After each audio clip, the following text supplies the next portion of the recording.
Welcome to Drive and Strive. Today we're working on this 2005 Mazda 6 that has some camshaft sensors that are going bad.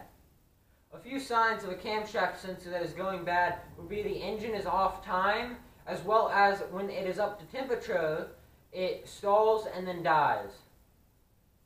Most vehicles will also throw a check engine light as well, so I'm going to go ahead and show you how to check that like I did with this one right here. Okay, so in order to check your codes on your car, of course you're going to need an OBD2 sensor for most vehicles. Mine is just the standard OBD2 plug. I got this OBD2 code reader, for $48 on Black Friday. Walmart does offer some that are around $35. Of course, you can go to your local mechanic or your local parts shop, and they will most likely be able to check your codes for you.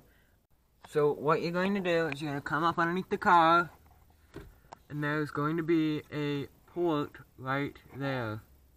Okay, that will be an OBD2 port. It's usually underneath the dash, on the driver's side, anywhere underneath the kick panel here. So what I'm doing is I'm taking the port on mine, keeping in mind that one side is shorter than the other, so that way you'll have it in the proper direction. And you'll just bring it under, and you'll clip it in just like that. And for my code reader, it is powered by the vehicle's battery. And then all you got to do is take the key, which I got right here. You put it in the ignition, and just put it in the on position. You do not have to start the vehicle in order to check codes or anything. So anyway, I hit enter on my code sensor, or code reader, and it links to the vehicle and goes to diagnostics. I do not want to erase the previous stored data. It's currently showing 5 codes. I want to go to read codes, stored codes. It could be one. One stored code is camshaft position timing over retarded bank 1. And then the second one is the same thing but for bank 2, which means both of them are coding to be bad. So anyway, now you just take your key, you turn it back off. You always want to turn it off when you're dealing with one of these, so you don't get electrocuted.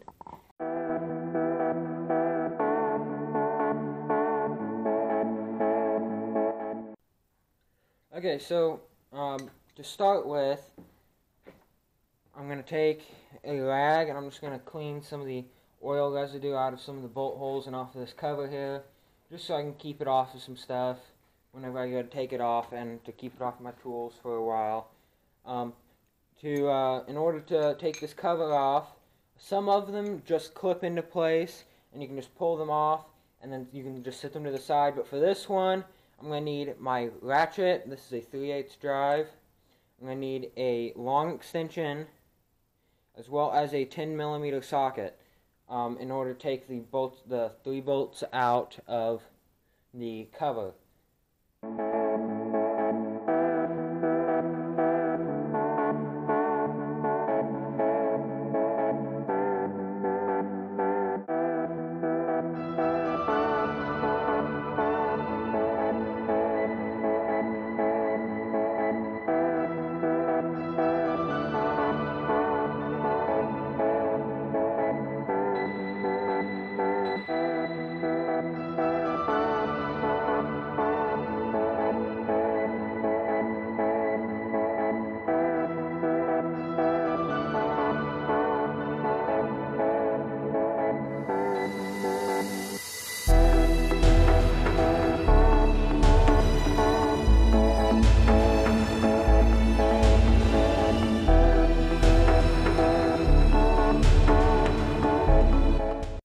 So something that we probably should have done before we started working on that was to remove the negative terminal on the battery, especially when you're dealing with anything electrical on a vehicle. It's just safe to disconnect that negative battery terminal.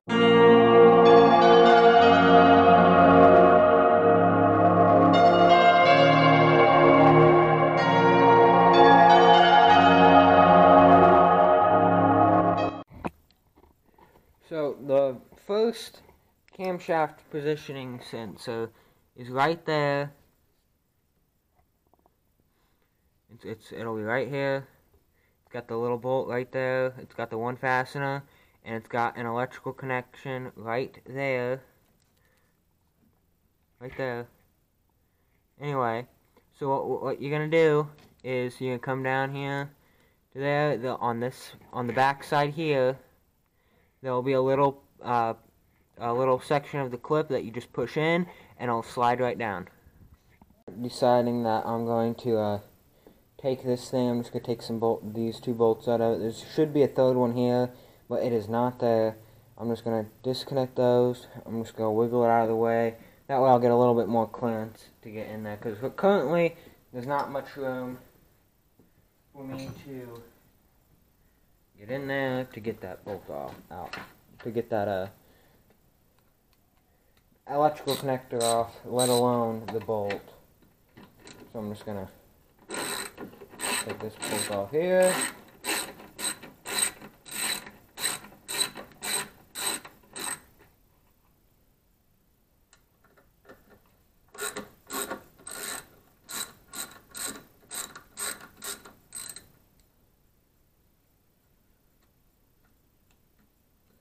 Don't forget the washers.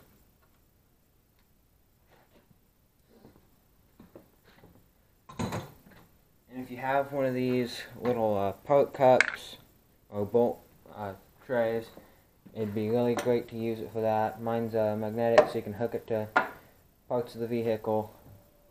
That way you won't lose anything. So you just wiggle this out from underneath here. No need to disconnect any hoses or anything. So we'll just pick it up. We'll just move it over to there for now. Anyway, so the electrical connector is right here.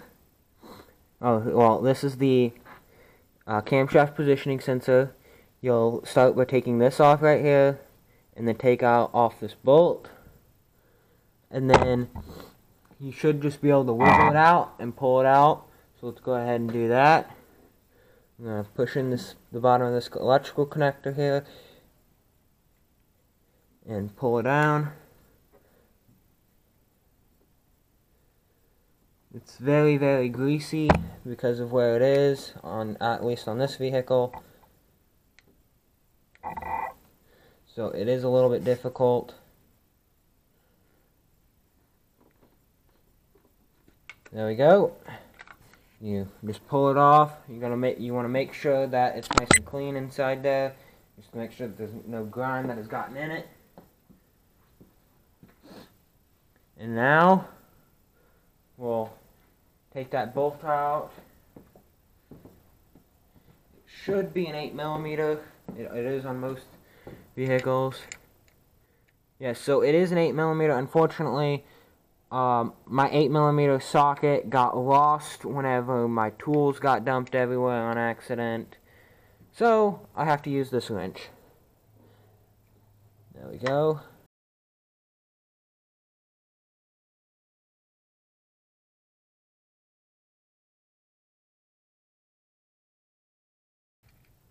So there's the bolt right there. I'm going to put it in my handy little bolt bowl, and then I'm just going to wiggle the camshaft positioning sensor and pull it out. And there it is right there. Okay, so I just pulled the old one out. This is what it looks like here. You're going to make sure that the O-ring is still on the part and it's not in the head. That way when you go to reinstall the new one, it'll go in there smoothly and you won't get anything in the engine. I just went ahead and inspected the plug to make sure, and then the prongs were missing. to me, it looks like there might be a little bit of a carbon buildup, or like a little bit of a, like it was burnt on the end here. But I got the new one. I just picked this up at O'Reilly's. You want to obviously make sure that everything on the part is the same. That way you know that it's the right part. It's got the O-ring on it already. Make sure that everything's the same diameter. Because there is a left and a right. If you got the wrong one, it'd go to the other side it'd go to the opposite valve cover. So I went ahead and checked and made sure that these two were the exact same ones. And I didn't mix it up with the other one. So now we're ready to go back and install this one. Alright, so I got my dad holding the camera for me. Just so you guys can get a closer up picture. So the hole is right there where you got to put the camshaft positioning sensor in. You got to make sure that bolt hole there is clear of all the gunk. That it might be on it, so you'll just take it. You'll position it in there, back in the hole. You'll push it in. Make sure you get the bolt hole lined up, and it'll just pop in just like that. And then you'll take your bolt. Put it back in the bolt hole, make sure everything's lined up, and I just thread everything in by hand first to get it all the way down and snug as much as I can. And you don't want to torque it down too much, just because you don't want to break anything. And since the head is aluminum, you don't want to strip the threads out of it. So you'll just tighten it down until it's nice and snug and it can't turn anymore. Right there. And then you'll take this connector. I already cleaned it. You might want to clean it before you put it back on. Just pop it right back on like that. And we'll get to work on taking the next one out, which is right back here. I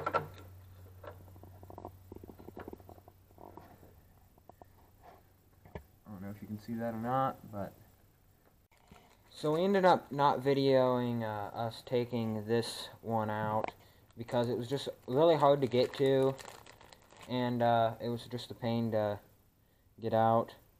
So just again, it's the same procedure with both of them. You're gonna make sure that everything that came out on one that's on the new part, such as the O-ring, you're gonna make sure that everything's the same size. You're gonna make sure it's the same part. Everywhere, make sure everything's still there. So now that we got the old one off, we're going to put the new one back on. So here we go. So just to clarify, when I say that it was a pain in the butt to get the old one out, it's just because there's only about an inch and a half of space here, probably not even that, down here, because it sits right there. Right at the bottom of my finger. It sits just right there, which means between this shock tower and the valve cover here, there's just not a lot of room in there to get your hands in there to get this thing out. By far the hardest part was to get the electrical plug off. So just think through it. I know some people say taking the tire off. Well, I'll get to that. I found that you can't do that because the frame rail will be in your way one way or another. I just looked at the other connector on the old one, on the other one, just to make sure that I had it in the correct orientation of how I had to take the clip off, and then you just have to wiggle it back and forth in order to pull the thing out. But after a little while, and you just work with it and be patient, you'll just be able to get it out like I did. So now it's time to put this guy back in.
So now that we got those camshaft positioning sensors back in and everything's connected properly, well, I went ahead and moved the radiator reservoir out of the way, and we're going to go ahead and we're going to start it up, and we're going to check and make sure that they're not leaking, because oil does circulate around them. We just want to make sure it's not getting past the O-rings and it's not leaking out.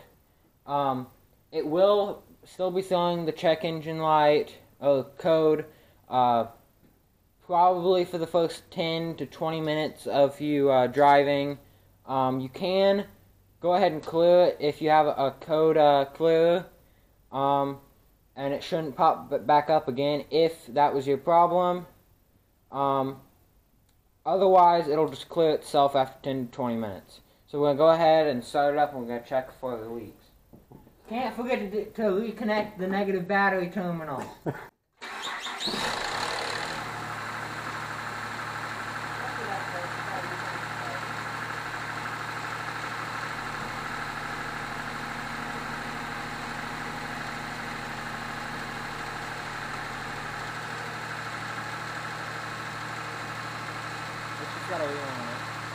It's just got a wheel on. Get everything the way it should be.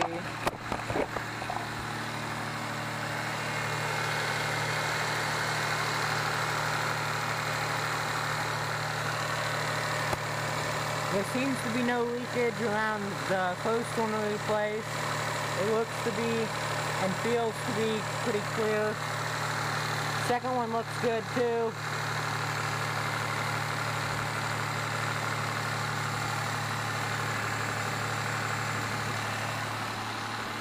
I felt a bit of vacuum coming from the valve cover, but I didn't.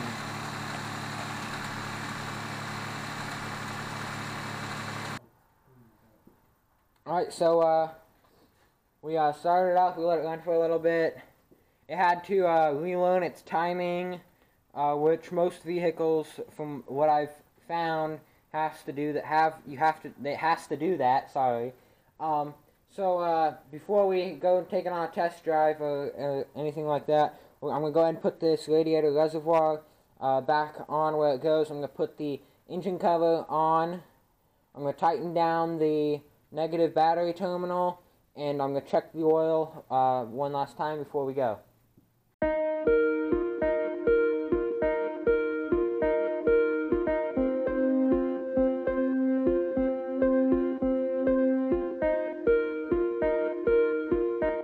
Well, there you guys go. That's how you change a camshaft positioning sensor on an 05 Mazda 6. Make sure if this video was helpful, you hit the like button down below and leave a comment. Also, you can leave a comment about what you guys want to see next on this channel. Make sure you hit the subscribe button down below and the bell icon right next to it so you will be informed when I upload a new video. And if you'd like to be informed before YouTube, make sure you go follow me on Instagram @DrivingStrive.